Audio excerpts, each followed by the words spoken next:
सुरुवात. थांब, कॉल करू नकोस, विश्वास आहे ना स्वामी समर्थांवर? आज आपण 8व्या अध्यायातील काही अविस्मरणीय प्रसंग पाहणार आहोत. मुख्य भाग. 8व्या अध्यायात स्वामी समर्थांनी आपल्या भक्तांना सतत धर्मावर टिकून राहण्याचे आणि संकटातही मनाची शांती राखण्याचे महत्त्व सांगितले आहे. त्यांनी प्रत्येक व्यक्तीला सांगितले की आपल्या मनावर वश ठेवणे आणि चांगल्या विचारांची निवड करणे हीच खरी साधना आहे. स्वामी समर्थांच्या शिक्षणानुसार मनुष्याचा खरा विकास त्याच्या भक्ती आणि सद्गुणांमध्ये दिसतो आणि भक्तांनी कोणत्याही परिस्थितीत धर्माचा मार्ग सोडू नये.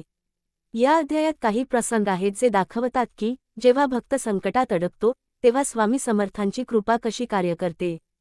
त्यांनी भक्तांना धैर्य, संयम आणि सातत्याने साधना करण्याचे मार्ग दाखवले आहेत. अत्यंत सुंदर उदाहरण म्हणजे एका भक्ताची कथा, ज्याला सर्व काही हरवल्यासारखे वाटत होते.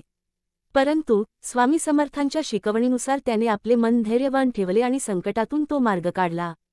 हेच 8व्या अध्यायाचे मुख्य संदेश आहेत: श्रद्धा, भक्ती आणि मानसिक सामर्थ्य. शेवट. ही कथा आपल्याला शिकवते की संकटातही आत्मविश्वास ठेवणे, मनावर वश ठेवणे आणि सतत धर्माचा मार्ग चालणे किती महत्त्वाचे आहे.